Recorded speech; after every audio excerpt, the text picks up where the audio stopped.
जंगल में आव जल्दी से बिहान भगेल कई दुआरे हमरा तू कत्ल करा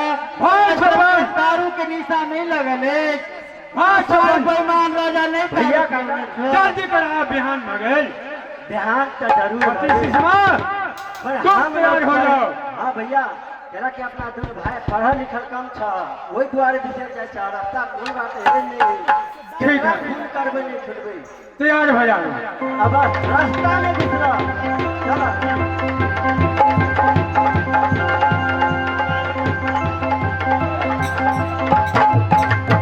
एक दो तीन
जंगल की तू के था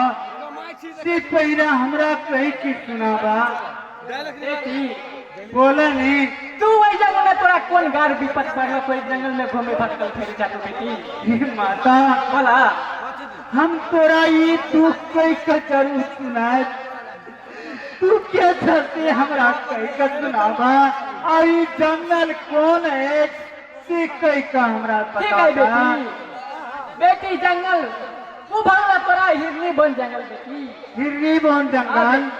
तोरा तोरा नाम बालन शक्ति बन देवी बेटी बन देवी हां बेटी आई जंगल की तू क्या था बेटी ओई जंगल के हम देवता छी बेटी अच्छा आई जंगल में तू बास करे छा। हाँ बेटी। आई जंगल के जते भूत परे दुनियादारी देवा देवी बाबशील सबकी तू सुरक्षा करे छा। हाँ बेटी। ही माता ऐसे में हमरा कोई गुंडा पीछा कर रहा थे माता। हम अकेला जीव नहीं छी, हम दो जीव छी। हमरा शरीर में बड़ पीड़ा है माता। तो हर गहबर कता है, तू अपना गहबर में चला, हम पहले आराम करेंगे माता। ठीक है देखा बेटी। मैया जी हो गई जाना।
आ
कोई सी ये लड़का पैदा ले रहे माँ हाँ बेटी ये जन्मते फाने छे माँ से नहीं आई जंगल में आई अभागल आई पापी के कोई सी लड़का पैदा ले एक तो हमारा शरीर में दुख तकलीफ है आई बालक की दुख है माता ये सब तोरा भोग पड़त बेटी बोला ते द्वारे आई बच्चा के पहले नाम गुना कि केहन नाम कर रखे छा ठीक है बेटी बेटी बोल वो बालक जंगल में जन्म लेला अकर नाम रख दा जंगली बसा बेटी हे माँ बोला ना गांव घर में जन्म ले तो पंडित की मंगा के राजा रजवाड़ा कोई जग भंडारा जाम करके कर नाम सुनती आई के ही अभागल बच्चा है आई जंगल में आए के जन्म ले आइए कर नाम जंगली रह गए ठीक है छे माता बोला आई बच्चा की सब कुछ बता रहा कि ताकि आई जंगल में तोरा सेवा करे छे माता हे माता सुना बोल हम बेटा जंगल में अवतार तले कैली आज शरीर के केना सुधार होता केना शुद्ध करब से का बेटा आई जंगल में हम कतौ ने घूमत फिरे छी वास्तव में तोहर शरीर अखन ने पाक अछि आमा तोरा सोयरी घर के जत्ते कपड़ा आज तोहर शरीर हम गंगा जली से लाइब के तोरा निर्मल करब तब तू पवित्र बना बेटा नहीं तो तब तक तू छुबल रहे ठीक है माँ हम जा रहे थे कहाँ तो जंगल में हे माता बोल ले सुना पहले थे तो जा गंगा जी के धार हमारे शरीर जो छुथर खबर है उनका हटा दो तकर बाद माँ हमरा बेटा मेरी सुन ये तोहर नानी है ये देवता उनका साथ में रहिया तो द्वारे ओकरा पहिने प्रणाम कर बेटा ताकि हाँ माँ ये मान रही तो हमार हमा तो हम जिंदा नहीं रहती बेटा आई धरती पर तोरा उठते ले सुनो अपना कदम खिंचत रहे छी तो हमारा कला तक छाती फटत रहिया कि हमर माता के कोन एहन गार विपद पड़ गेल कि नींद दिन माय के देखे छी कन्हैया बेटा हमा जेकरी शरीर में पीड़ा होया ओकरे दर्द होया बेटा जेकरा शरीर में पीड़ा नहीं होया ओकरा दर्द नहीं होया ये तो सही बात है माता हमरा शरीर में पीड़ा भेल बेटा ते हाँ, द्वारे समय पर तोरा हम सब कुछ कह के सुना दे माता बेटा। अपना धैर्य मान के रहो वो बदला उनका से लेबे करब है माता तोरा कोख में जब जन्म ले कर तोहर बेटा तब तोहर दुख सब दिन ओनाइते नहीं रहबी ठीक है बेटा तू अपन कपड़ा दे दे हम जा रहे थे कहीं नदी दरिया मिलत बेटा है जंगल में तो हम जरूर हम तोरा शरण में जाए हाँ माता अगले नहीं चला रे तू।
नानी बंदगी बोला नाती माता जी चल गए गंगा जी की धार कपड़ा खींच के वास्ते अपना समय टाइम से चला ताकि टुकड़ी मरैया में नाती चला आराम करो गहबर के सफा सुधार करो नाती चला आहै भागला ताला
लेकिन पीछा धने हमहू जा रहल छी